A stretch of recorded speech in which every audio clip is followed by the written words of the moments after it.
So we are starting with servlet. So servlet is known as a part of J2EE, where we create web pages or web technology. If you want to create any web enabled technology in your system or in your project, we have to go for servlet. I'm talking about if we are living in 90s that time. So that time Java got famous because of this. So used for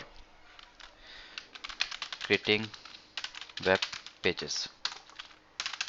Okay. So that means if you want to create any web enabled technology by using Java, because Java was powerful at that time. It is still powerful, but when it was invented and released for public usage, so it became popular. So they have added servlet technology to use that. And to use the servlet technology, they have a different jar file. Okay. So when they introduced it, let's say servlet.jar, and inside that we have multiple packages. So they starts with java x dot something something. Okay, then it could be abc dot xyz and so on, asterisk. So in this jar, of course naming convention will be different, just giving you idea that there are certain jar files which you can say these are servlet jar files, and it contains one package which starts with java x. X means extended version. You must have seen then when we were doing core Java. So all the packages were imported from here. Let's open collection demo. So here it is. It is imported from java.util. If I open IO package, so these classes are imported from java.io. So you can see it's Java, Java, Java. But when it goes for further process like advancement in Java technology, so they have added Java X. Even if you can see here, resources, art.jar. So all these are Java packages, Java runtime, Java RMI, Java time. And if you scroll down, then you will start seeing this Java X. So all these are part of, you can say extended version of Java libraries. So it has some cool features like Swing, AWT is also part of it. So they thought of, okay, let's create some advanced part of it. So coding wise basic is done in Java, and when we go for advanced thing, so we can go for Java X technologies. Okay, this was just an overview. Why we are going to use servlet to create some web pages and web thing we can do, like simple UI screen can be created. But of course servlet is not that enough because it is used for backend technologies. So definitely you need to use some HTML plus CSS classes, right? This is what we need to do. So this is almost done. Now before I'll start, I need to give you an overview like what is web applications, how it works, what is request and response, Sir, that stuff. Yes. we will learn Servlet for backend developer. Yes, Servlet is all about backend development. Why? Sir बस पूछ रहा था ऐसे. Okay. Servlet is all about backend development. Okay. We tend to create web pages, but at the scene when we create any button or something, something has to be happen. Maybe a database call or some logical applications or function that goes inside Servlet. Servlet is for backend technologies. Okay. So I'm going for some previous classes which I took earlier, some time back. So let me show you some stuffs here. So you can see in this image because I don't want to create this whole things again. Just want to save some time. So I'll take from here. We are talking about servlets and JSPs. So it's all about for creating web pages, web applications. So for creating web pages in Java language. That was the coolest thing about it. That if you're using servlet, so you can create web pages. Okay. Now there are certain terms which you will came across when you're see right now servlet is done. Now we are talking about some more general way. Like what is server, what is client, how these client and server interacts. They need to communicate between. So then we need to understand how this is happening. So client and server, they interact to each other. So we have a client. Just a second, one. Let me do one thing because other people don't know about it. Let me ask them to join. Just a second.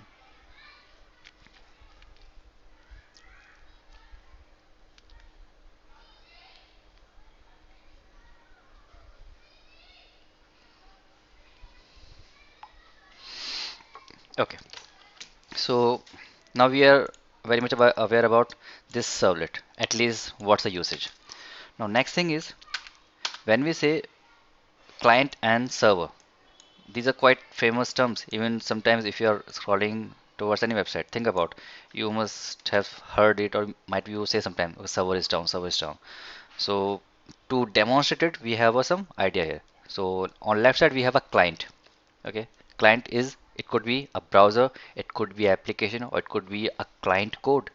Okay, browser means we can use Chrome browser. App, any Android app or iOS app or any app you are going to create. So that could be a client because that is requesting. So whoever requests, that becomes client. Okay. Now what's next? When client requests, so that request must go somewhere. So that goes to the server. And server is something which handles all the request and generates response. You can see this arrow going here. It goes 1 and this is 2. Okay, server request goes from here to the server. Server can have multiple applications, right guys? I hope there's no doubt about it. A single server can have multiple applications running on it. Depends upon the server configuration. Okay, so client requests something, server detects that's a request, and of course that request contains its protocol. That is HTTP or HTTPS. These are the full form of it. Then after that you must have some URL or IP, right? We call this domain, like www.google.com. So that .com stuff is what, its domain. And because Google is something which is kind of hiding the IP, you cannot remember actual IP, right? It fluctuates. But what they did, they gave a name to that. So we call this, that's the IP. So completely we just call this URL. To hide everything all and want to abstract all this stuff, we just say client requesting a URL, and URL contains lots of stuff. So client request, it goes to server. Server has multiple applications. One of the application will take that request, process it, and generate response. So server generates response, client request, server response. That's it. These are two key things which I will repeat multiple times. So don't get confused here, because when we progress further into it, so things will get tricky. So client sends request, server sends response. That's it. It's quite normal, right? Okay, then client gets a response. So whatever it can do, it can load a page or it can rewrite to some different page, totally up to the requirement. So this is one, you can see high level picture what is client and server. Again, we are not talking about your servlet or JSPs. It's plain idea out how any web application works. That's how it works. Client and server. Any question on this? Anything? Well, it's just overview. Okay, no question. So let's move further for next image. Let me see what it has. Okay, maybe someone asked me that what is stuffs. So I told that okay, if you have done in this your college time, OSI layers. So yep, there it is. So mostly you can have idea about it, have some theoretical knowledge that OSI models and these protocols. From here, I would say 3 4 protocols are quite important. So have some understanding over it. I mean, it's a theory based topic, so you can read out. So let me highlight what is important. HTTPS, HTTP, then SSH, TLS, SSL, POP, SMTP, DNS, FTP. Okay, so these all protocols runs over application layer. Transport will have its own layer, so TCP, UDP mostly used here. On internet layer, mostly IP4, and of course we can configure it, and NDP.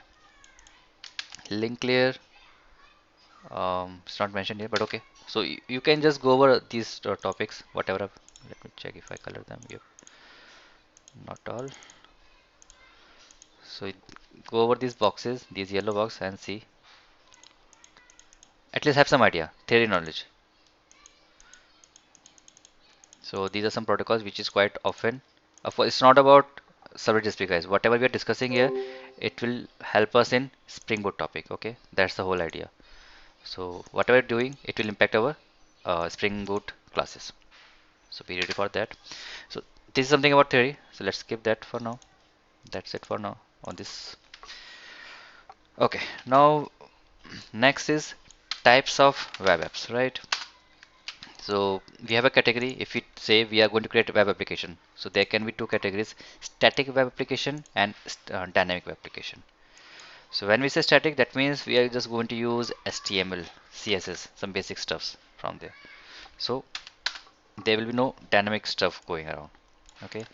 So we have a client, we have a server, client request. Let's say we have a page, and if we talk about static web application, so there was one technology which is quite obsolete right nowadays. So think about, we have a client. So this is quite old. The first one I'm saying, static web application. Nobody uses that, right? Nobody's going to create thousands of web pages. That thing can be handled by one page. Single page applications are created nowadays. In a single page, you can have lots of overlay images or contents. So this is not a case. So next we have dynamic web application. That means a programming language will be used to create this dynamic web application. Okay, so what's the full form of CGI? That's the one of the language which was used earlier when Java was developing Servlet. So before Servlet, there was this technology CGI, Common Gateway Interface. So how it works? Client sends a request, it goes for admin 1, then client send one more request for admin 2, and then admin 3. So we have three requests for admin, maybe three users trying to access admins, you know, concurrently. Now, what was the issue with the Common Gateway Interface? It does not support multi-threading. CGI cannot take concurrent requests. So that means if request for admin, why is admin 2 or 3? Should be 1 1. Nobody asked me to. Why? It's 1 and it's 1. So we have a 3 requests from the client, and all 3 requests are going for admin 1. So this is, and simultaneously it is happening. So what will happen?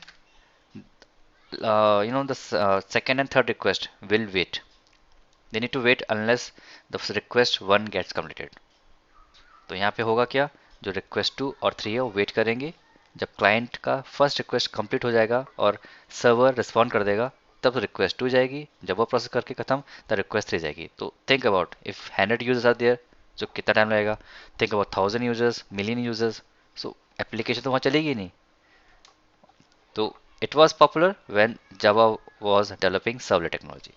So there were two bad, you can say, worst thing about the CGI was, first of all, concurrent request it does not support, and every request is process. So here I'll just want you guys to get around and see. I'll put it here. So first you have to go through this OSI model and go through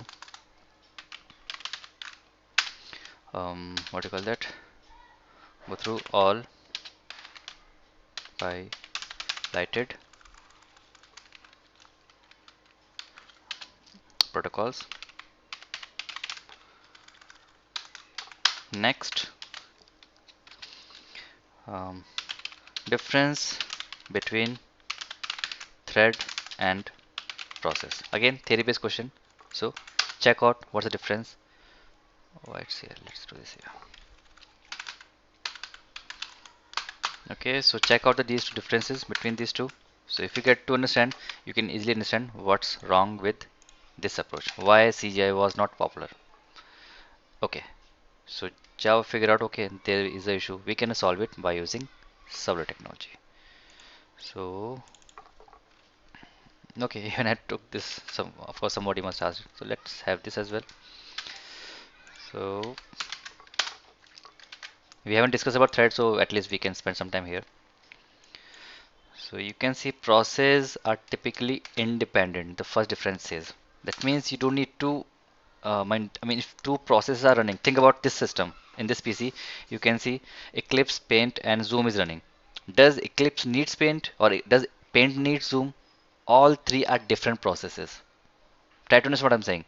So all three are different processes, and you don't need, any of the process does not need any of help, right?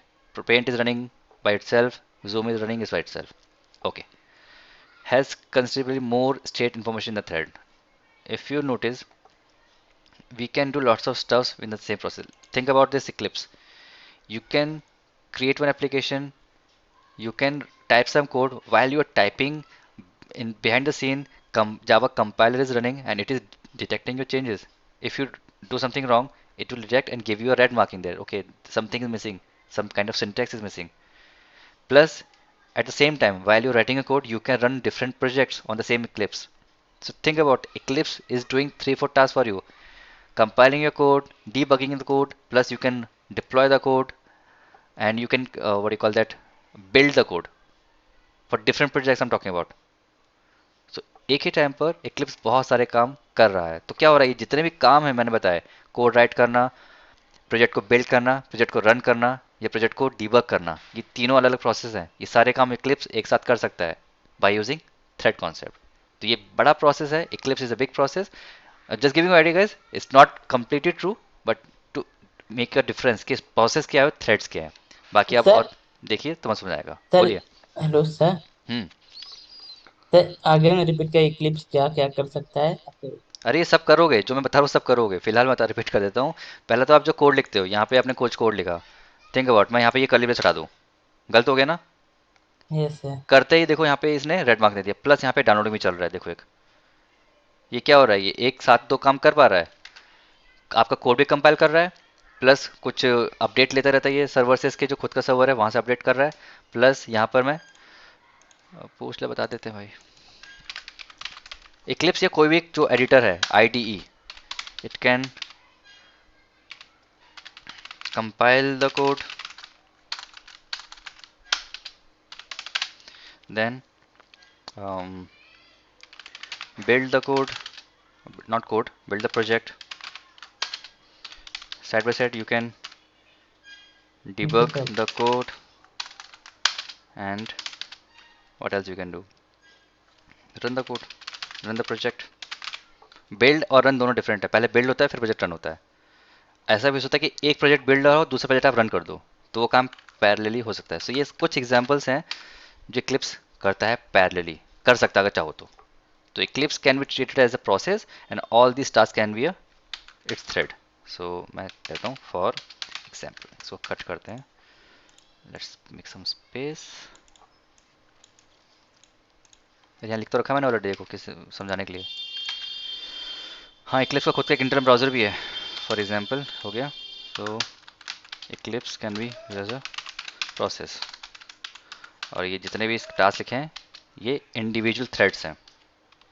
Acts as a thread, you can say thread.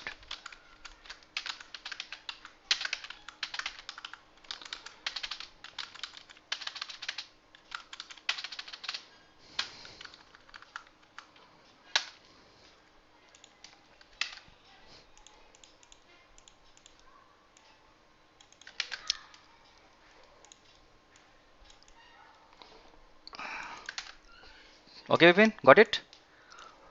Yes sir. तो ये से उसमें सबसे important thing क्या है कि consumes more resources of CPU. Process है, heavy रहेगा तो डेफिनेटली रिसोर्सेज भी ज़्यादा यूज़ करेगा. थ्रेड सबसेट ऑफ प्रोसेस, जो बड़ा सा प्रोसेस उसके बहुत सारे खुद के सेपरेट टास्क होंगे, तो वो हम थ्रेड कहते हैं. तो छोटा टास्क है, वो एक पार्ट है CPU का, definitely it consumes less resource of CPU. और यही एक बड़ा डिफरेंस इसमें. तो process are heavy in their nature. Think about कि अगर एक request, CGI technology process use करती है. So one request and it is using a process. So 10 request, 10 heavy process, that means more को CPU intensive task you're doing. So server तो ऐसे ही परेशान हो जाएगा कि इतने हैवी प्रोसेस मेरे पास आ रहे हैं, तो इनको हैंडल भी करना है, क्योंकि खुद सारे प्रोसेस का खुद का भी एक सब टास्क होंगे, उसके भी थ्रेड चल रहे होंगे. तो वो सर्वर तो ऐसे ही बैठ जाएगा. थ्रेड्स नहीं हैंडल कर पाते सर्वर तो, कई बार तो ये तो एक प्रोसेस है. तो it was CPU intensive task. That's why people start looking for alternatives and Java gave that alternative. Java ने कहा ठीक है, हम एक सॉल्यूशन देते हैं, सर्वलेट यूज़ कर लो. अब क्या होता है सर्वलेट, थोड़ा सा उसमें जाते हैं. आई होप कितना समझ में आ गया कि हमने क्या पढ़ा इसमें. वेब टेक्नोलॉजी क्या होती है, फिर थोड़ा सा प्रोटोकॉल पढ़े, फिर टेक्नो टाइप्स पढ़े रिक्वेस्ट के, वेब एप्लीकेशंस के, फिर हमने एक टेक्नोलॉजी देखी, उसमें क्या होता है प्रोसेस थ्रेड, थोड़ा सा प्रोसेस थ्रेड देख लिया. Now what's next, let's see. अब आ गया सर्वलेट इन एक्शन. तो फिर एक टेक्नोलॉजी आई जावा में जिसका नाम दिया गया सर्वलेट. इवन सर्वलेट से पहले एक टेक्नोलॉजी मे भी आपने स्कूल कॉलेज में देखा होगा, applet. I have use this in my college time. So एक एक जो जावा का एक लाइब्रेरी थी जो हटा दी गई है, जावा जावा डॉट एप्लेट, और उसमें बहुत सारी क्लासेस होती थी। तो आप कोर जावा में ही एक वेब एप्लीकेशन डेवलप कर सकते थे। हालांकि ज़्यादा फंक्शनल नहीं होती थी, पर still it's possible.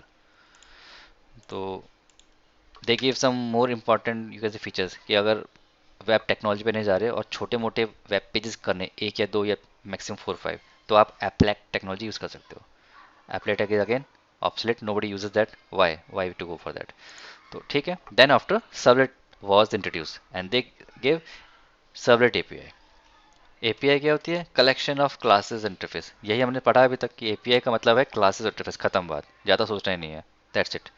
Y we use servlet API? To develop web applications.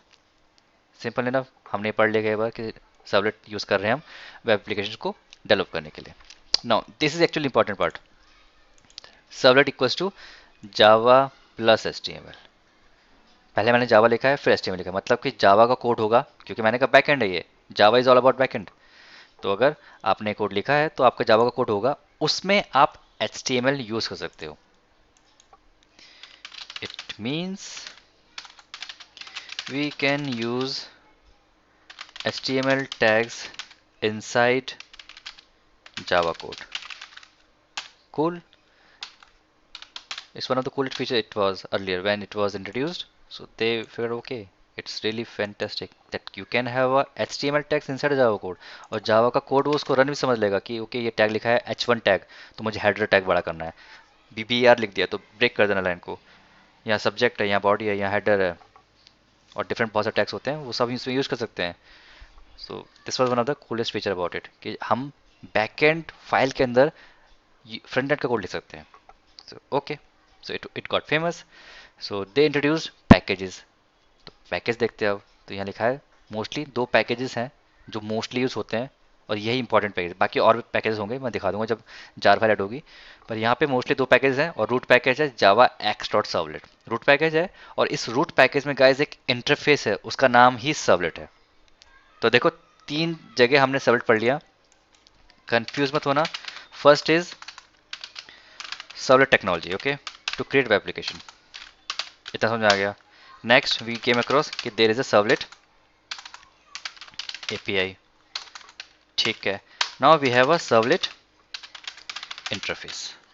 I hope तीनों टर्म क्लियर होंगे, किसी में डाउट है so we can ask, we can discuss over it, otherwise ये टर्म्स हमने यूज किए हैं, ठीक है। थ्योरी पढ़ रहे हैं, अभी तक कहीं कोडिंग का नामो निशान नहीं है, बस हम देख रहे हैं कि सर, कैसे कैसे इन्वॉल्व हो रही चीज़ें। यस इवन एक बार अगेन इन तीनों को रिपीट कर दो। Repeat in the sense. सर्वेट interface तो समझ आ रहा है सर। सर्वेट इंटरफेस में हमारे पास ये क्या बोलते हैं, इनके मेथड है जो हमें ये इम्प्लीमेंट करने होंगे हम्म अपने क्लास में जब ये सर्वलेट इम्प्लीमेंट करेंगे। हम्म बाकी ये दोनों से सर्वलेट टेक्नोलॉजी एपीआई। टेक्नोलॉजी ये लिखी तो है सामने, डेवलप वेब एप्लीकेशन। कोई कहे कि मुझे सर्वर सर टेक्नोलॉजी यूज़ कर रखी है, तो मैं ये टर्म यूज़ कर रहा हूँ इसलिए कह रहा हूँ, कोई ऐसा नहीं है कि ये किसी किताब में लिखे होंगे ये हम मैं टर्म मल्टीपल टाइम यूज़ करूँगा कि सर्वलेट टेक्नोलॉजी यूज़ कर रहे हैं, या फिर मैं सर्वलेट एपीआई यूज़ कर रहा हूँ, या फिर सर्वलेट इंटरफेस यूज़ कर रहा हूँ। तो उसमें आप लोग कंफ्यूज ना हो, वो बता रहा हूँ, ये कोई बुकिश टर्म नहीं यूज़ कर रहा मैं कि आपको कोई जावा के स्टैंडर्ड बुक में कोई बुक मिलने वाला है ये। हाँ, ये टर्म जरूर मिल जाएंगे आपको कि जावा टेक्नोलॉजी यूज़ कर रखी होगी, या फिर सर्वलेट टेक्नोलॉजी यूज़ कर रखी होगी। तो technology means to develop web apps, खत्म। और सर सर्वलेट एपीआई मीन्स हम क्या करते हैं? इसमें मिलेंगे आपको क्लासेस इंटरफेसेस। और पैकेज मतलब जो हम इंपोर्ट करते हैं। हाँ, ये एपीआई होगी जो जार फाइल की बात करें, इसमें जार समझ लो, इसको मैं लिख देता हूँ पर, डोंट वरी। इसका मतलब है कि we are talking about jar files, ठीक है। तो सब एपीआई में तो जार फाइल्स होंगी, और jar files is combination of classes interfaces. Packages होगा पहले तो। जार फाइल कैसे काम करता है? ऐसे, jar files will contain packages, packages will contain classes. Classes and interfaces, right, ये तो होता है। Yes sir. और उन इंटरफेस और क्लास के अंदर मेथड्स मिलेंगे। तो ये नेस्टिंग है, उसके अंदर फिर वेरिएबल्स मिलेंगे, इसके अंदर जाओगे और तो इसके अंदर मिलेंगे मेथड्स, हालांकि इसमें बहुत कुछ मिल जाएंगे, और भी बता रहा हूँ। मेथड्स के अंदर क्या मिलेंगे आपको? लॉजिक मिलेंगे, बिजनेस लॉजिक, चेन है एक अच्छी सी, ठीक है। तो वो हो ओके गया सर। Servlet API. और इंटरफेस तो इंटरफेस है ही, फिर इसमें क्या बताना, ये इंटरफेस है जिसमें बहुत सारे मेथड्स मिलने वाले हैं आपको। तो ये टर्मिनोलॉजी से which I will use in my class, so confusion ना हो, या इवन अगर कभी खुद से पढ़ो तो कन्फ्यूज ना हो जाना। तो हमने ओके देखा सर। रूट पैकेज, उस रूट पैकेज पैकेज के अंदर एक रूट इंटरफेस है, जैसे जावा में ऑब्जेक्ट क्लास है, सेम वे यहाँ पे सर्वलेट है। Servlet interface is equal to object class.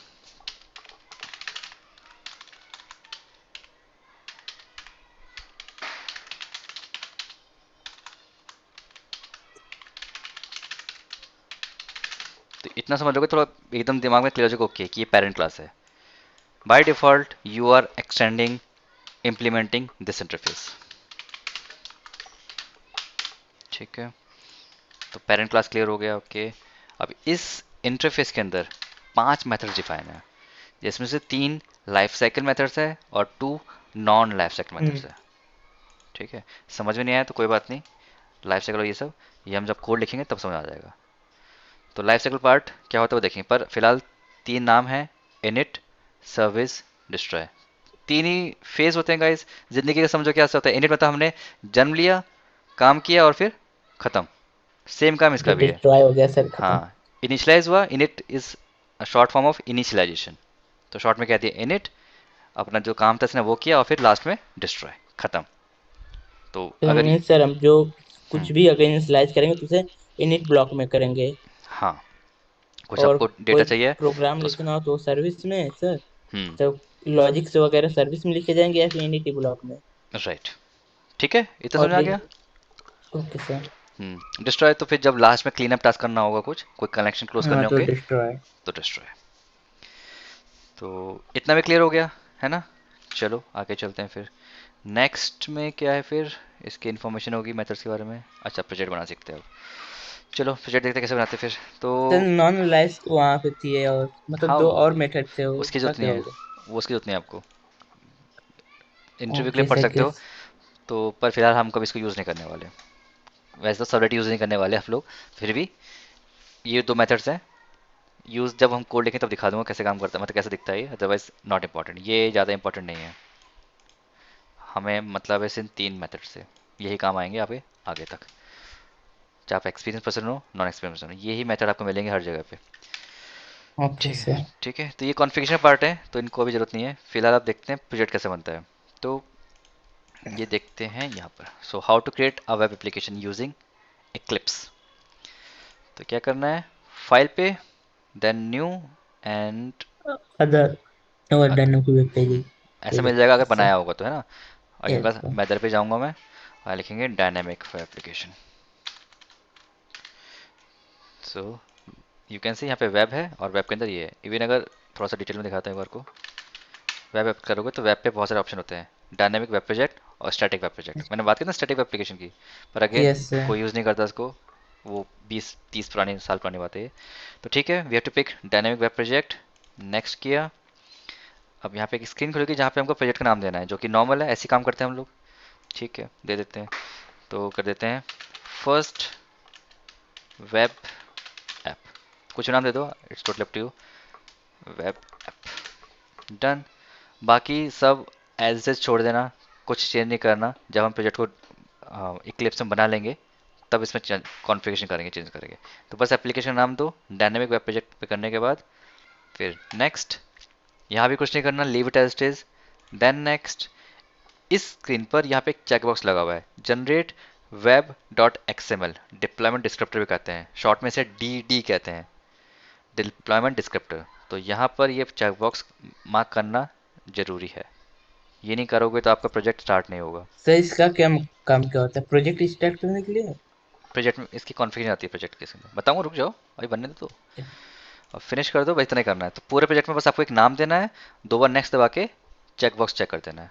तो यहाँ पे बन रहा है बिल्डिंग वर्क स्पेस, और आपका प्रोजेक्ट यहाँ पे रेडी हो जाएगा लेफ्ट साइड में। तो core java application and this one, you can see a difference. This has some green sign, right? This is for globe. ये एक वेब एप्लीकेशन है, इसलिए यहाँ पर एक ग्रीन सिंबल बना हुआ है। एक्चुअली अर्थ का साइन है, जो एक नॉर्मल कहता है ना, एक उसका साइन है ये, जो डॉट डॉट का दिख रहा है ये। और इसको अगर ओपन करोगे तो आप see I am using this version, let me show you again the version of Eclipse. It's 2018 version of Eclipse, that's why it has this project structure. Okay, Eclipse, Oxygen use कर रहा हूँ मैं, जो कि 2018 का वर्जन है। पुराना version क्यों यूज़ कर रहा हूँ? क्योंकि मैं जावा 8 यूज़ कर रहा हूँ प्रोजेक्ट में, इसी वजह से मुझे पुराना कंपेटेबल रखना पड़ा। तो अगर आप लोग नया यूज़ करोगे तो प्रोजेक्ट का स्ट्रक्चर थोड़ा सा डिफरेंट होगा, सो कंफ्यूज मत हो जाना इसमें। तो इसमें जावा रिसोर्सेज जो टॉप के हैं इनको फिलहाल हमें छेड़ने की जरूरत नहीं, इनको ऐसे रहेंगे। ये जब आप वेब सर्विसेज बनाओगे तब काम आते हैं। तो फिलहाल हमको इन दोनों जो ये डिस्क्रिप्टर और JAX W S web services, इसकी ज़रूरत नहीं है। हमें एक सिंपल सा वेब एप्लीकेशन बनाना है अपने समझने के लिए कि how to create web application using servlet technology. पर okay, inside this Java resources there is one important section, libraries. यहाँ पे अभी फिलहाल एक ही लाइब्रेरी अटैच है जो कि है JRE, जो जावा 1.8 है, वो इस प्रोजेक्ट के साथ अटैच्ड है। देन आफ्टर बिल्ड में कुछ नहीं है। वेब कंटेंट ओपन करोगे तो मेटा एनफ प्रोजेक्ट की इन्फॉर्मेशन होती है, अभी सब मैं एक्सप्लेन कर दूंगा, इसमें कुछ खास नहीं है। लास्ट एक फाइल है ये वेब INF। अब यहाँ से ध्यान से देखना गाइज, यहाँ पे मोस्टली पीपल गड़बड़ कर देते हैं, तो ध्यान सुनना क्या कर रहा हूँ मैं। सो यहाँ पर एक फाइल है web.xml, इसको ओपन करा। इसमें ऐसा स्क्रीन खुल के आता है बाय डिफॉल्ट अगर आप फर्स्ट टाइम इसको ओपन करोगे। और कई बार क्या होता है कि कोड लिखते लिखते कई बार एक कुछ टैब दब जाते हैं और ये स्क्रीन खुल के आ जाती है। तो एक्चुअली हम काम करेंगे इस पर। यहाँ पे दो टैब्स हैं गाइज, डिज़ाइन एंड सोर्स। ये XML का डिज़ाइन है पर एक्चुअली हम काम क्या करेंगे, सोर्स पर। तो आपकी जो XML फाइल का बाय डिफॉल्ट स्क्रीन ये होना चाहिए। तो कभी गलती से ये खुल जाए तो कंफ्यूज मत हो जाना। I have seen people who spend like whole day and they won't figure out कि एग्जैक्टली ये स्क्रीन का है, मैं अपना XML का टैग कहाँ लिखूँ मैं, because there is this switch tabs design. तो सोर्स पर जाके अपना काम करना है। इसको फॉर्मेट कर देते हैं। So that's how our XML file looks like. इसमें टैग्स क्या है, कैसे काम कर रहे हैं, वो हम देखेंगे इसमें। पर फिलहाल ये हमारा प्रोजेक्ट का स्ट्रक्चर है। इंपॉर्टेंट प्लेसेस क्या है, SRC जहाँ कोड जाएगा, लाइब्रेरीज जहाँ पे जार फाइल अटैच होंगी, और लास्ट में web.xml फाइल। इनिशियली भी ये तीन लोकेशन इंपॉर्टेंट है। अब क्या करते हैं, मैं अपना टाइम बचा रहा हूँ क्योंकि यहाँ पे बहुत सारा कुछ थियरी पढ़ रहे हैं हम लोग, तो वो उतना टाइम लगा नहीं पाऊंगा। इसमें से एक कोड निकालते हैं, इतना स्क्रीनशॉट निकालते हैं और अपने स्क्रीन के लिए यूज़ करते हैं। ठीक है, तो ये वो स्क्रीन है जहाँ पे हम समझ रहे हैं कि प्रोजेक्ट की सारी डिटेल्स हैं क्या, कौन सा फोल्डर या फाइल किस काम आने वाला है। तो एक हल्का सा ओवरव्यू दिया इसमें, let's see. So first is your project name, और we can also call this context name. Context name is actually a technical term which you will see in, ये कह लो कि एक बुकिश टर्म है। जब इन्होंने टेक्नोलॉजी डेवलप की तो उन्होंने कहा ठीक है, जब हम प्रोजेक्ट प्रोजेक्ट बनाएंगे तो उसको हम टेक्निकल नाम देंगे context name. That is actually nothing but a project name. तो प्रोजेक्ट नेम या फिर कॉन्टेक्स्ट नेम कुछ भी बोल सकते हैं। जब कहीं इंप्लीमेंट करेंगे तो कॉन्टेक्स्ट नाम ही उसको होगा कि कॉन्टेक्स्ट का नाम क्या है, your application. Okay, Eclipse stuff which is for web services, तो इसको हम यूज़ नहीं करना, तो छोड़ दो, जो भी इक्लिप्स का उसको टच नहीं करना। Next is Java resources, and inside this Java resources you will gate SRC folder where you will write Java code. So inside this package you will write Java code. Fine. Next block is libraries. ये libraries used by Eclipse. तो इस library के अंदर हमने अभी देखा क्या, JRE। तो अभी फिलहाल एक ही लाइब्रेरी अटैच है इसके साथ, तो यहाँ पे ये इसके अंदर पड़ा हुआ है। इसके बाद JavaScript resources, again inbuilt libraries for Eclipse, जो लाइब्रेरीज यहाँ पे सपोर्ट करती है। क्योंकि आप एक्चुअली क्या कर रहे हो, एक वेब एप्लीकेशन रन करने वाले हो, तो वेब एप्लीकेशन ऐसे रन नहीं हो जाएगी, उसको बहुत सारे सपोर्टिंग टूल्स चाहिए होंगे जो इक्लिप्स इनबिल्ट देता है। तो इसको हमें खोलने की जरूरत नहीं पड़ेगी, इसमें बहुत कुछ मिलने वाला है आपको। तो लीव इट, ये ब्राउजर है, जो इक्लिप्स का ब्राउजर है उसको सपोर्ट करने की फीचर चाहिए है, तो हमें इसकी जरूरत नहीं है। बट आपको एक्सपेंड कर दिखा दिया कि जावास्क्रिप्ट रिसोर्सेज है जो इनबिल्ट इक्लिप्स का सर्वर है उसको सपोर्ट करता है, तो वो भी देखेंगे कैसे खुल के आता है। तो जावास्क्रिप्ट रिसोर्सेज फॉर इक्लिप्स जो इनबिल्ट लाइब्रेरीज है इसको चाहिए। बिल्ड, यहाँ पर जब आप अपने प्रोजेक्ट को बिल्ड करोगे कि किस टाइप में चाहिए, तो वहाँ पे जार वॉर और sometimes it is quite old technology now days, EAR enterprise archive आपको यूज़ नहीं करता, पहले यूज़ होता था। अब मोस्टली जार या वॉर फाइल पे हम काम करते हैं, जावा आर्काइव और वेब आर्काइव। तो जब आप बिल्ड करोगे तो आप लोकेशन यहाँ का दे सकते हो कि मैं प्रोजेक्ट को बिल्ड कर रहा हूँ और कहीं इसको डिप्लॉय करना है तब मैं इसको यूज़ कर सकता हूँ। अदरवाइज ये कस्टमाइज कर सकते हो, पर बाय डिफॉल्ट एक लोकेशन तक ठीक है आप बिल्ड में डाल सकते हो। Then after we have a folder web content. Web content क्या है, इसके अंदर सारा आपका वेब रिलेटेड स्टफ जाएगा। थिंक अबाउट कि वेब पेज में बहुत कुछ चीज़ होती हैं, आपका HTML पेज होगा, CSS होगा, जावास्क्रिप्ट होगा, इमेजेस होंगे, डॉक्यूमेंट्स होंगे, वो सब जाएगा आपके वेब कंटेंट के अंदर। यहाँ पे आप मल्टीपल फोल्डर्स बना सकते हो वेब कंटेंट के अंदर। जैसे राइट क्लिक किया, new, then you can create a folder, और उस फोल्डर पे आप JavaScript, CSS, images, PDF, document जो थिंक ऑफ कर सकते हो कि रिक्वायरमेंट है वो सब इसमें जाएगा। और मैं सर रिएक्ट और एंगुलर वगैरह? एंगुलर एंगुलर जावा में कहाँ से आ गया? नहीं, वो मतलब हम आप तो बता टाइम रहे इसमें। हम तो टाइम मशीन में भाई, हम 25 साल पीछे जा चुके हैं। कहाँ एंगुलर? एंगुलर तभी आया है 8-10 साल पहले, 5-6 साल पहले। तो यहाँ पे वेब कंटेंट के अंदर सारा आपका वेब कंटेंट जाएगा, ठीक है। एंगुलर इसमें कहीं नहीं आ रहा है, एंगुलर तो बहुत आगे की चीज़ है भाई, दैट्स समथिंग डिफरेंट, ठीक है। Okay sir. Meta INF again हमारे काम का नहीं है, ये कह सकते हो ये इक्लिप्स यूज़ करेगा हमारे प्रोजेक्ट को डिटेक्ट करने के लिए। मेटा का मतलब होता है खुद के बारे में इंफॉर्मेशन देना। तो अगर आप चाहते हो कि कुछ कस्टमाइज नोट्स डालना चाह रहे हो, कुछ सेटअप करना चाह रहे हो, तो मैनिफेस्ट फाइल में डाल सकते हो। जैसे मैनिफेस्ट फाइल 1.0 क्लास पाथ, और कुछ सेटअप करना चाह रहे हो प्रोजेक्ट के लिए जो खुद की इन्फॉर्मेशन देता हो, तो हम उसको डाल सकते हैं। तो meta INF is all about information, कुछ जेनरिक इन्फॉर्मेशन प्रोजेक्ट के बारे में देना है, so that we can put in meta INF. तो ये भी हम को यूज़ नहीं करना फिलहाल। ये जब मल्टीपल प्रोजेक्ट्स और मॉड्यूल्स कनेक्ट करने होते हैं तब यहाँ पे दिया जाता है उसको, तो वो हमको नहीं करना, क्योंकि सर्वलेट हमें पढ़ना ही नहीं है। पर हमें इसलिए पढ़ना पड़ रहा है क्योंकि spring boot by default servlet technology use करता है, उसके बेस में सर्वलेट का कोड ही लिखा हुआ है। तो कभी मैं आपको लाइब्रेरी खोलूँ, बोलूँ ये सर्वलेट है, तो आप तो वहीं घूम जाओगे कि सर्वलेट ये क्या चीज़ होती है, सुना पहली बार है। तो इसलिए हम पढ़ रहे हैं, इसमें टाइम स्पेंड करेंगे hardly 1 week max to max, उससे ज़्यादा नहीं, ठीक है। लिब फोल्डर है अगेन, जो वेब आइनर फोल्डर है उसके अंदर एक ऑप्शन होता है लिब का। तो यहाँ पे भी आप अपनी एक्सटर्नल लाइब्रेरी डाल सकते हो। मान लो आपको एक माईएसक्यूएल का डेटाबेस कनेक्ट करना है, तो डेटाबेस के लिए तो जार फाइल चाहिए होती है, तो जार फाइल यहाँ भी रख सकते हो। सो इट्स कम्प्लीटली ऑप्शनल कि लाइब्रेरीज में रखना है या यहाँ रखना है, दोनों एक ही काम करते हैं, डजेंट मैटर। तो लिब भी एक फोल्डर ऑप्शनल दे रखा है कि इनकेस अगर कोई यूजर इसके अंदर रखना चाह रहा हो तो वहाँ भी डाल सकते हो। तो for libraries for internal purpose, then you can have multiple files inside it. So अभी फिलहाल मैंने कुछ इंडेक्स फाइल रखी होगी। वेब एक्सएमएल फाइल क्या करता है? Web configuration file, here we put all the servlet, filter, listener configurations. बहुत सारी कॉन्फ़िगरेशन फाइल्स हम बनाते हैं तो उनका रेफरेंस हमेशा वेब डॉट एक्सएमएल फाइल से ही जाता है। सो आई होप प्रोजेक्ट का स्ट्रक्चर क्लियर हो गया है। ये इंपॉर्टेंट बहुत है, मतलब ये आपको पता होना ही चाहिए कि प्रोजेक्ट का स्ट्रक्चर क्या है। आपके सिस्टम पे मे बी थोड़ा सा डिफरेंट आएगा, पर मोर और लेस सेम ही मिलेगा, कुछ उसमें नया नहीं है। नाम डिफरेंट होंगे, यहाँ वेब कंटेंट लिखा है, कुछ बारे में नाम भूल गया मैं, कुछ और लिखा आता हूँ, पर वेब आईएनएफ या कुछ वेब इन्फो या फिर कुछ तो भी डिफरेंट होता है, बाकी सब कुछ सेम है। कोई डाउट है इस क्वेश्चन, इस इमेज में, अबाउट द प्रोजेक्ट स्ट्रक्चर? नहीं है? No fine, sir. ठीक है। चलो अब थोड़ा सा आगे बढ़ते हैं, I think it's about steps. Okay चलो अभी भी देख लेते हैं, इसको खोल लेते हैं कि now we are going forward for creating the servlet. थोड़ा सा कोडिंग की साइड बढ़ते हैं, ठीक है। सो लेट्स स्टार्ट विद कि सर्वलेट एक्चुअली क्रिएट कैसे होगा। सर्वलेट तो बहुत पढ़ लिया हमने, सर्वलेट टेक्नोलॉजी और जान लिया, सर्वलेट एपीआई देख लिया, अब सर्वलेट कैसे क्रिएट होगा। इसको हटाओ, इसकी जरूरत नहीं है।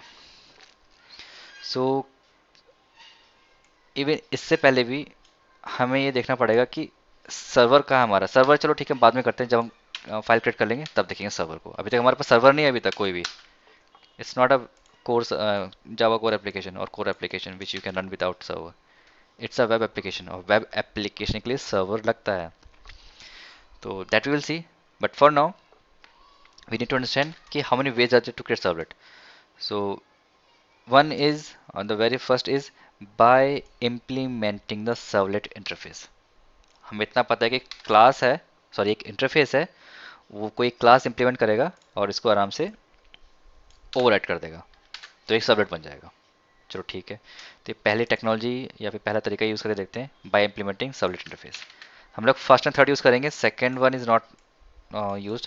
इवन मैं तो डायरेक्टली थर्ड से स्टार्ट करता, पर थोड़ा सा एक आइडिया ले लेते हैं कि फर्स्ट वे है बाय इम्प्लीमेंटिंग सर्वलेट इंटरफेस। तो एक क्लास बनाओ और इम्प्लीमेंट कर लो। स्टेप वन क्या है इसका, स्टेप लिख लेते हैं। फास्ट हो जाए तो बोल देना, आई स्लो डाउन, पर कंफ्यूज मत रहना, कंफ्यूजन स्टेट नहीं चाहिए क्लास में। सो पहला स्टेट सिंपल है कि एक क्रिएट, सर क्लास क्रिएट करके सर सर्वलेट इम्प्लीमेंट कर देंगे पहले में। हाँ क्रिएट अ सिंपल क्लास, और सिंपल क्लास बनेगा तो create a simple Java class, और स्ट्रेट फॉरवर्ड हो जाएगा। और then after implement the servlet interface. तो इसे एसआरसी फोल्डर में करेंगे ना आई थिंक, बिल्कुल वहीं जो करेंगे, था। कोड वहीं जाएगा। जावा कोड लिखना है, it goes inside SRC folder. दो सिंपल स्टेप्स है जो हम बहुत लंबे टाइम से करते आ रहे हैं, हमें 2-3 वीक हो चुके हैं ये करते हुए, तो कोई बड़ी बात नहीं है। एक क्लास बनाते हैं चलो। पर क्लास का बनेगा एसआरसी के अंदर, क्योंकि यही एक लोकेशन है जहां हम जावा कोड लिख सकते हैं। लिखा भी है जावा रिसोर्सेज, तो जावा रिसोर्स मतलब जितना भी जावा का कंटेंट आप सोच सकते हो जो जावा सपोर्ट, जावा का कंपाइलर सपोर्ट करता है, यू कैन पुट देयर। तो एसआरसी में पहले हम क्या करेंगे, first thing is create package. बिना पैकेज के आपको कभी भी क्लास नहीं बनानी है, ये याद रखना। This is the first thumb rule. Without creating package don't go for the class. सबसे पहला स्टेप है पैकेज बनाओ। तो मैं क्या करता हूँ, Java dot pack dot servlet. Servlet कोई रिजर्व कीवर्ड नहीं है, तो आप यूज़ कर सकते हो चाहो तो, मैंने यूज़ कर लिया, चलो ठीक है। ठीक है, एक पैकेज बना दिया, डन। अब एक जावा क्लास बनाते हैं। So right click, new and class, let's call this first servlet. Done. एक सिंपल जावा क्लास है, एक पैकेज है, खत्म। अब सेकेंड स्टेप कहता है implement the interface. So implements, okay screen stuck हो गया। Okay implements, the interface name is servlet. अब मैं इसको इंपोर्ट करने की कोशिश करता हूँ। अरे आ ही नहीं रहा है ना, क्यों नहीं आ रहा? Any guess? ये आ ही नहीं रहा, सपोर्ट नहीं कर रहा। मैं कंट्रोल स्पेस पैक कर रहा हूँ, देखो सजेशन ही भी नहीं आ रहा। क्यों नहीं आ रहा? विपिन, मनन, कुछ बोलिए, वाई? आना चाहिए था ना। सर सर्वर वगैरह से प्रॉब्लम, अगर सर्वर सर्वर समय से इंपोर्ट न कर पा रहे हो। सर्वर को अभी छोड़ो, कोई भी क्लास आपको इंपोर्ट करनी है पहले उसको, उसकी क्या चाहिए आपको? सब पैकेज लाइब्रेरी। लाइब्रेरी चाहिए ना भाई। ये यस हमने सर, पढ़ा तो अभी। लाइब्रेरी। जारफल चाहिए, पढ़ाया यस तो सर, मैंने यस अभी। सर। जारफल डाली हमने अभी तक? नहीं डाली। No sir. जारफल तो है नहीं हमारे पास, तो कहाँ से आएगा? ये तो कोर जावा का एप्लीकेशन है। अभी तक जो लाइब्रेरी पढ़ी है वो है जावा 8 है ना, तो हमारे पास जारफल है ही नहीं। तो एक काम कर सकते हो, so what we are missing, servlet interface. So पहले ये समझते हैं क्या इशू हुआ और कैसे रिजॉल्व करना है। So issue is this interface is missing.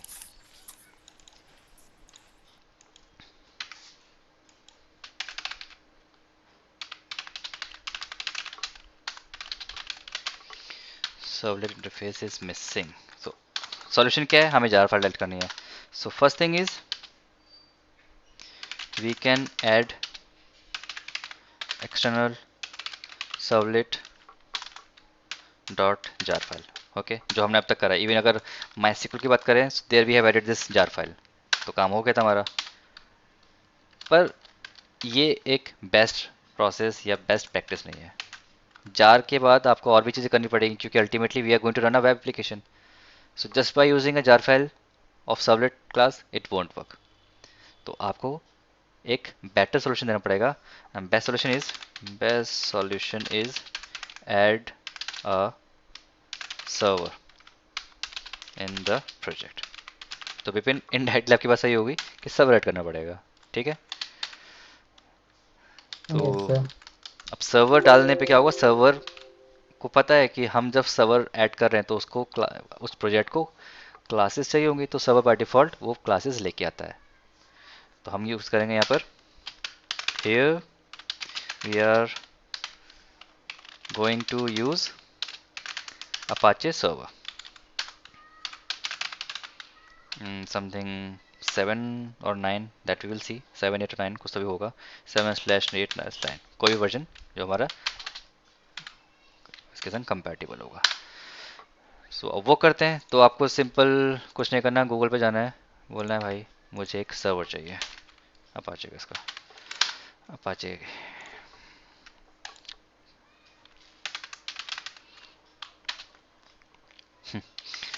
एक काम और करते हैं,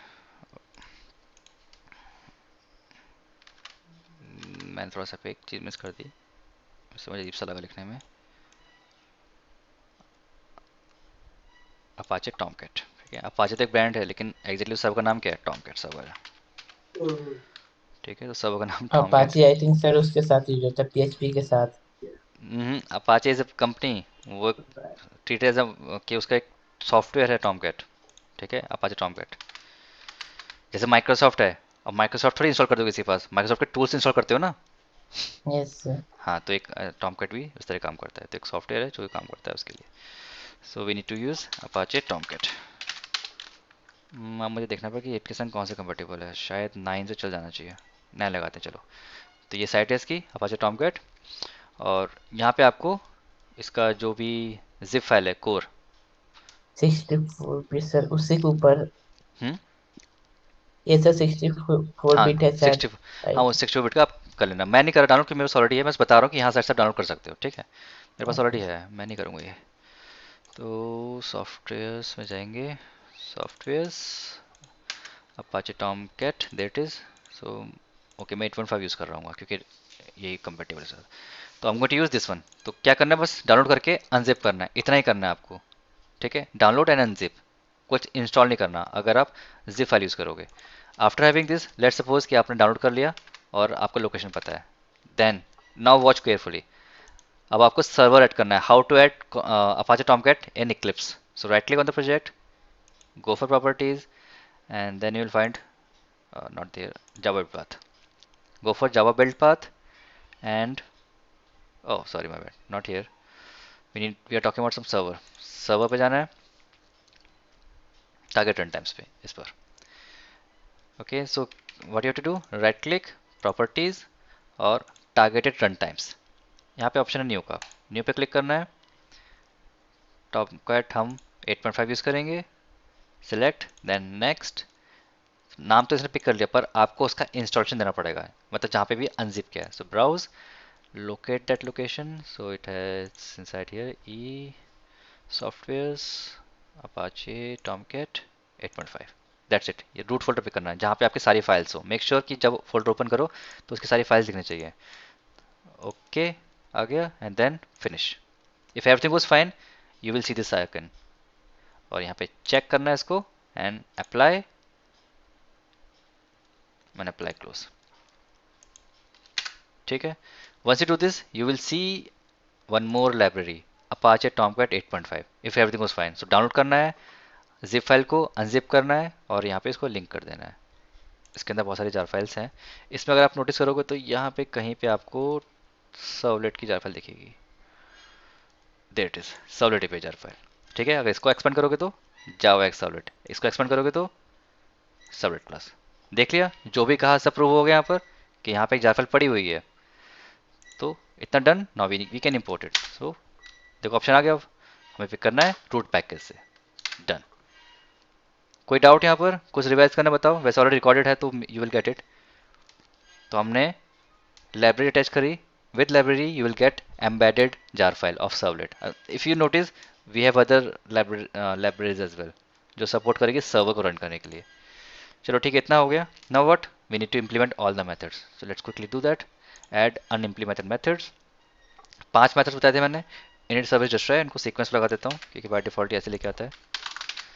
सो अभी हमारे पास लॉजिक नहीं है ना, हमें पता एक्जैक्टली करना है क्या, हमें तो बस एक वेब एप्लीकेशन रन करके देखना है। दिस आउट, तो मैं सिर्फ इंफॉर्मेशन के लिए एक मैसेज डाल देता हूँ, इनसाइड इनिट मेथड, खत्म।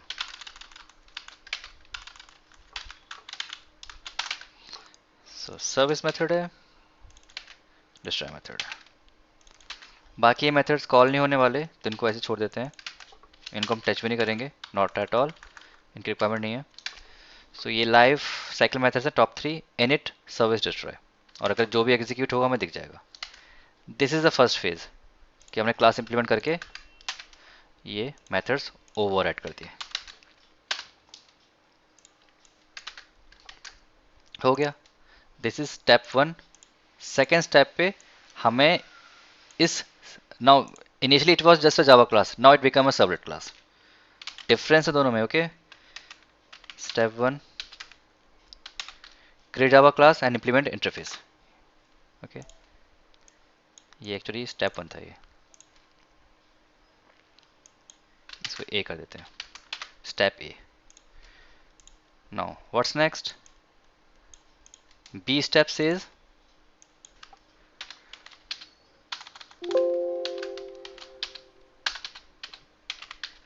configure the newly created servlet in web.xml file. ठीक है, अभी बस रन कर रहा हूँ मैं। पहले आप लोग इतना प्रैक्टिस करना, तब हम समझेंगे कि web.xml कैसे कनेक्ट करता है चीज़ों को। मैं पूरा एक फ्लो डायग्राम बना के दिखाऊंगा, पर अभी बस समझ लो कि कॉन्फ़िगरेशन ऐसे होती है, क्यों कैसे कहाँ, ये हम बात के लिए छोड़ते हैं। अभी अपना आइडिया है कि let's create a simple web application. ठीक है, तो सेकेंड स्टेप करते हैं कॉन्फ़िगर, एंड उसके लिए हमें वेब एक्सएमएल खोलना पड़ेगा। कैसे करना है मैं फटाफट दिखाता हूँ, क्यों कर रहे हैं that I let you know tomorrow. तो यहाँ पे क्या करेंगे, हमें कॉन्फ़िगर करना है, इतना पता है कि we have to configure servlet. So need to go for web web no, not web, servlet mapping, servlet tag, and then there's one sub tag servlet mapping. Okay, इस tag में पहला होगा servlet name, then we have to go for servlet class. Same thing similar we have to do here. First we have to give servlet name and then URL pattern. Okay, this is the basic skeleton you can say of web XML configuration of servlet.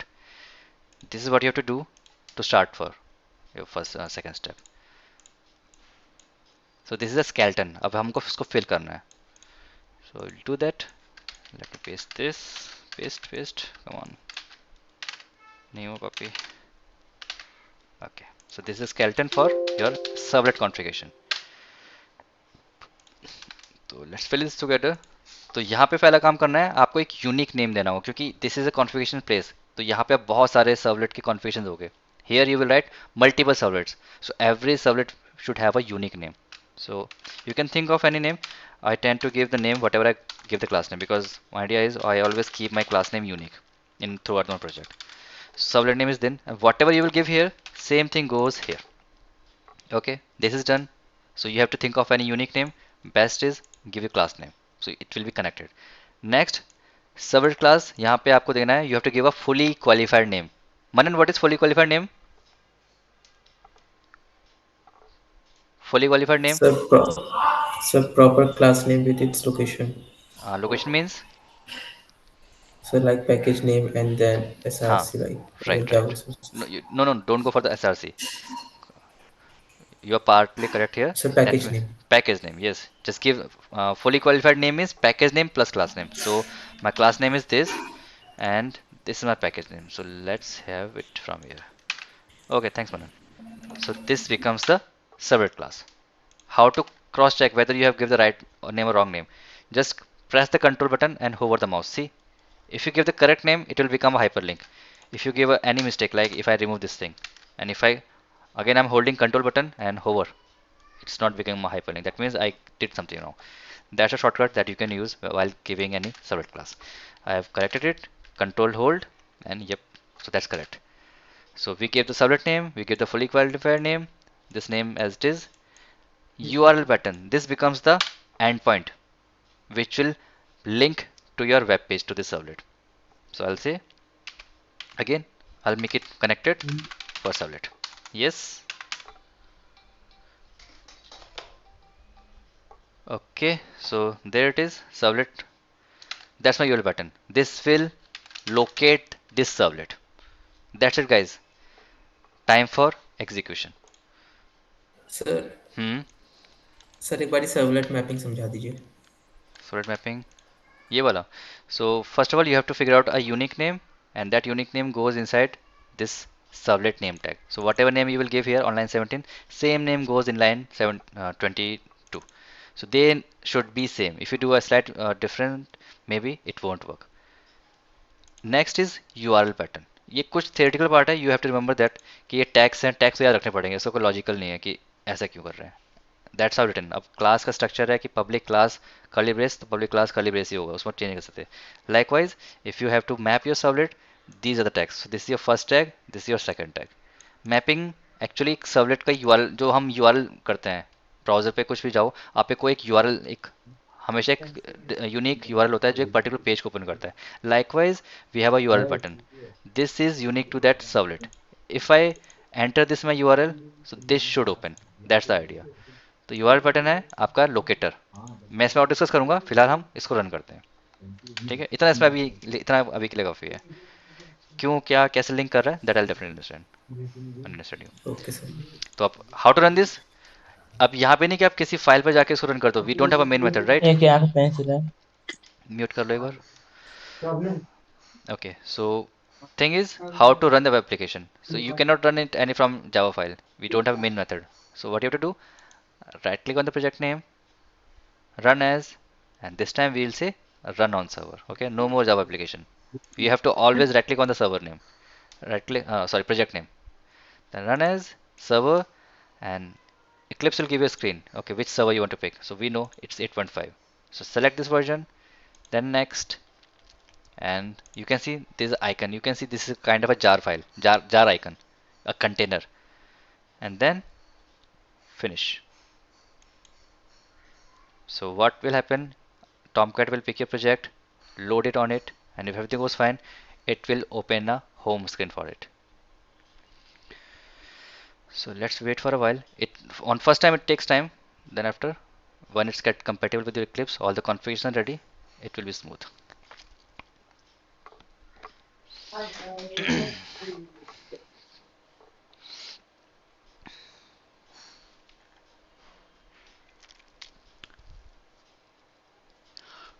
And I think I've copied, so let's paste it here. Okay, so this is the step 2, configuration of WebAction file. Step 2, um, configuration of servlet inside web.xml. Okay, so step 2 is this.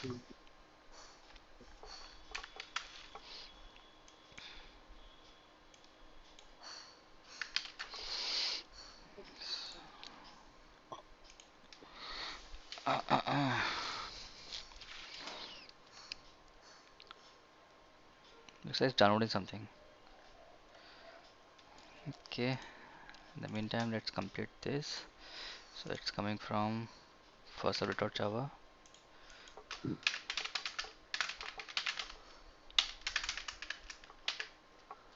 Okay, and this is web.xml file. मैंने कुछ अभी discuss करते जब तक ये run कर रहा है, बताओ ये टैग क्लियर हुआ या कुछ और क्वेश्चन है, कुछ और डाउट है।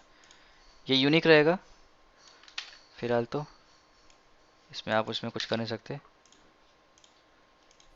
सर क्वेश्चन था ना ये सबनेट मैपिंग टैग के लिए। नहीं नहीं सर, मैं पूछा था, आपने कहा था कि अभी हम ये पुरानी टेक्नोलॉजी पे काम कर रहे हैं सर्वलेट हाँ, की। यस, तो सर हम एज्यूम करंट पे भी काम करेंगे अभी। करंट पे नहीं करने वाले, पर हाँ कुछ एक्सएमएल फाइल मिलेगी तो वो शायद उस पर काम करना पड़े, इसलिए इस पे तो ज़्यादा। सर हमें अगर करंट पे काम हम्म, करना है तो क्या करें? करंट पे मतलब जो अभी करंट टेक्नोलॉजी चल रही है कि सर्वर वगैरह इन स्प्रिंग सब बूट के पढ़ लो लिए। ना फिर, स्प्रिंग बूट, करंट तो वो स्प्रिंग तो बूट ही है अल्टीमेटली। सर आप तो पढ़ाओगे ना स्प्रिंग बूट। वो तो हाँ। हाँ जी वो तो है, तो वो थोड़ा सा आगे है। Yes sir. अरे यार टाइम लगा रहा है तो डाउनलोड करने में।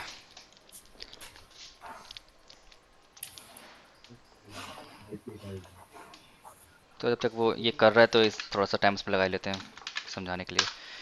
May be I have explain this in next image.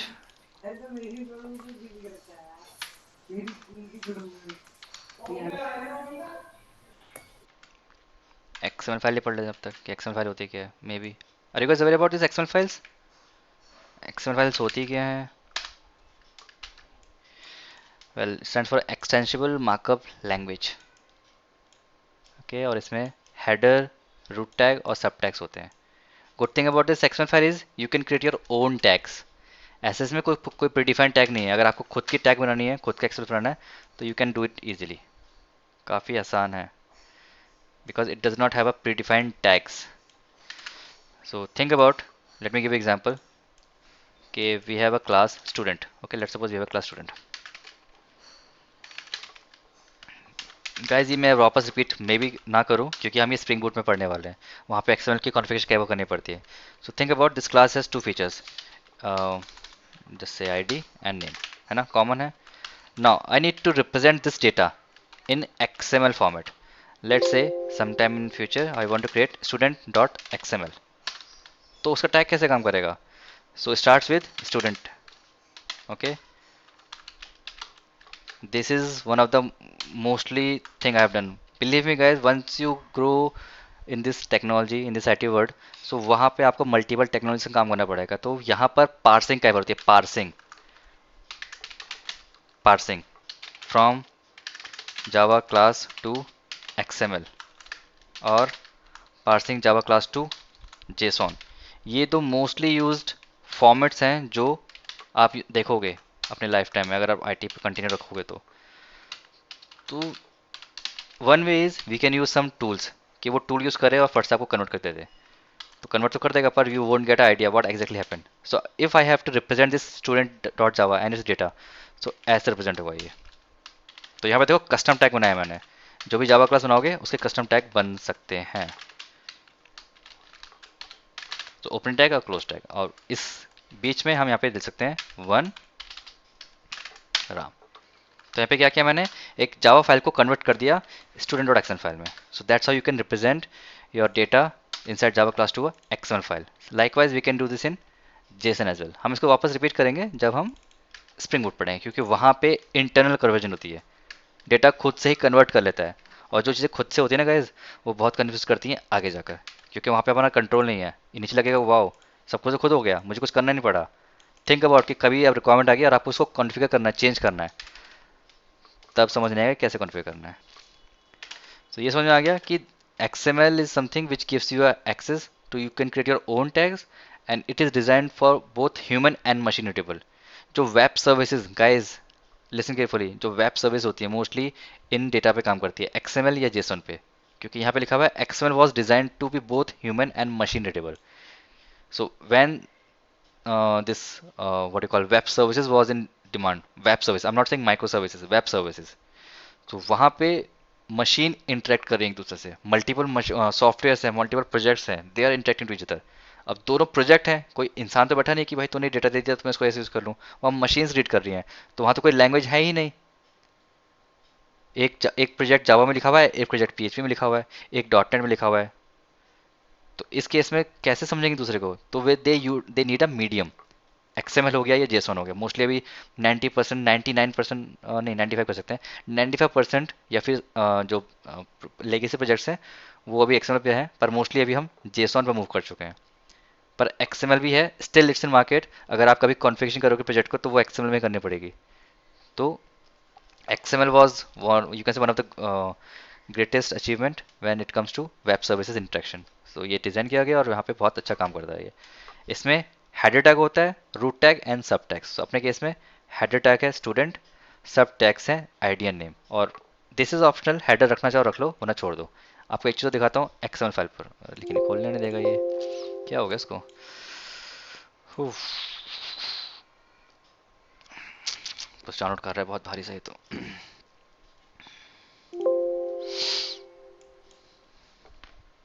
कुछ क्वेरी है, डाउट है तो पूछ सकते हैं, यू गाइस कैन आस्क. अब पूछ सकते हो जो पूछना है, टाइम लगेगा मुझे लगता है इसमें. XML ओपन नहीं कर पाएंगे हम लोग. एक काम और करना in the mean time, once you get this stuff, homework wise I'm saying, homework. So third you can say check about XML, बस इतना बात है. और सबसे बेस्ट साइट है इसकी XML के लिए, जो बिगनर्स के लिए सबसे बेस्ट है, W3 Schools. अगर यूज़ किया तो अच्छी बात है. XML मैंने यहीं से भी किया, देखो यहाँ पर XML stand for this and XML version XML2. ज़्यादा डिटेल में जाना, थोड़ा बहुत देख लो कि हाउ टू यूज़, इसका ट्री क्या होता है, कैसे काम करता है, और डॉम देख लेना. डॉम इज़ इंपॉर्टेंट है. ये डजेंट मैटर कि जावा पढ़ रहे हो या फिर एंग्लो पढ़ रहे हो, DOM is important.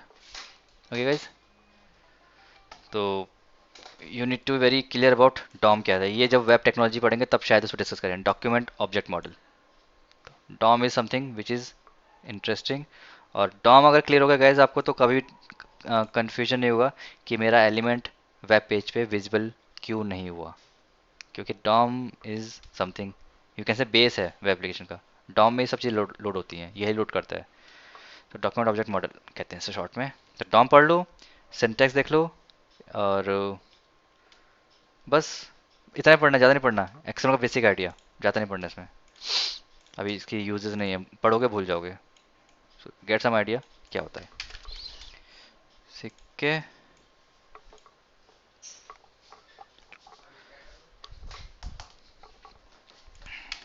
Okay, still running.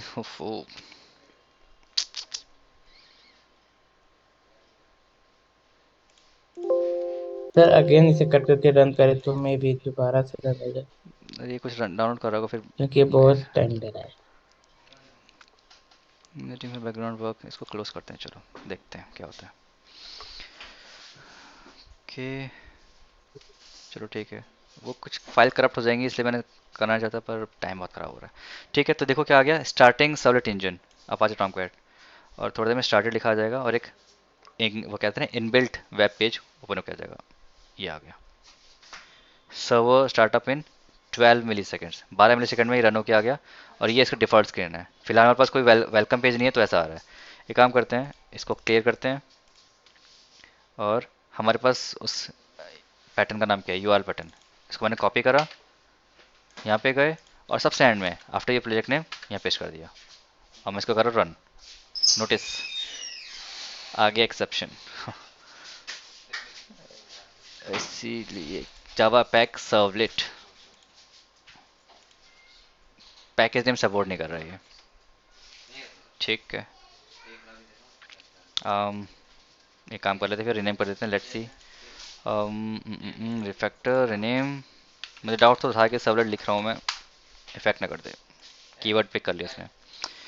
Okay, now we have renamed the package. अब सर्वलेट के अंदर लिखा आ गया Java pack, but XML file update नहीं होती है, तो हमको मैनुअली करना पड़ेगा ये।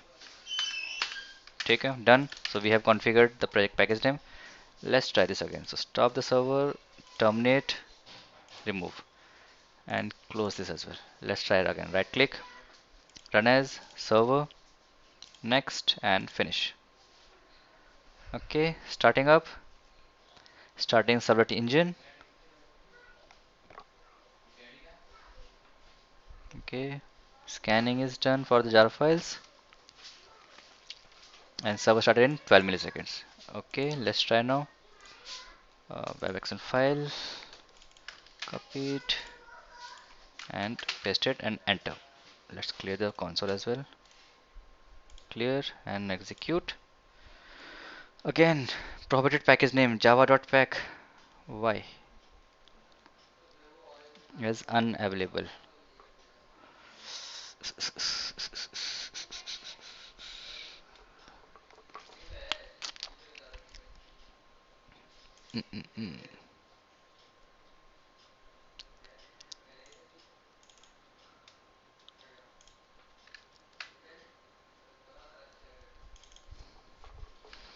ये इशू होता है, वेब एप्लीकेशन एक बार रन करता नहीं है जल्दी।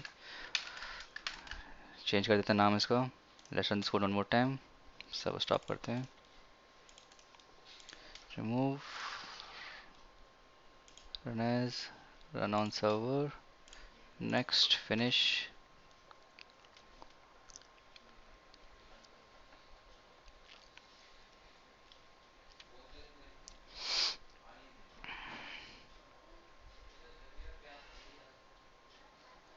ओके, एफ एस है, एग्जीक्यूट। ओके, आई थिंक वो जो हमने कैंसिल किया उसका इफेक्ट हो गया, ये पिक नहीं कर पाई चीज़ों को। ये पैकेज का नेम पिक ही नहीं कर रहे सर्वर से, यहाँ से। com.pack first servlet is here, methods override है, सर्वलेट क्लास है, सब कुछ एज इम्पोर्टेंट है। तो मुझे फिर से क्लिप्स में ये प्रोजेक्ट क्रिएट करना पड़ेगा। Okay guys, so let's do one thing, let's stop for a while. So इसको कंटिन्यू करते हैं, लेट्स कंटिन्यू दिस टुमारो। अभी क्या है, जितना भी थ्योरी पढ़ा है उतना पढ़ लो, और जितना मैंने करा उतना अपने सिस्टम पर देखिए। पर अगर कोई प्रोसेस या सिस्टम डाउनलोड करे तो उसको स्टॉप मत करना, लेट इट बी डन। उसके बाद देखना क्या पता, क्योंकि मैंने जो स्टॉप किया तो इक्लिप्स में मैंने इस वाले इक्लिप्स में फर्स्ट टाइम ये वेब एप्लीकेशन बनाया है, इसके पहले कोई वेब एप्लीकेशन बना नहीं था। तो मे बी वो इक्लिप्स डाउनलोड कर रहा है कुछ लाइब्रेरीज, जो मैंने स्टॉप कर दी। तो मे बी उसका इम्पैक्ट है कि ये फाइल्स को पिक नहीं कर रहा। So if in this in case if your system doing the same stuff, don't cancel it, wait for a while, movie देख लो, गाने सुन लो, कुछ भी कर लो, स्टॉप मत करना, लेट इट कंप्लीट, और तब इसको ट्राई करना। So whatever have done, try to replicate, and let's meet tomorrow for the same. Okay guys, sir बोलिए।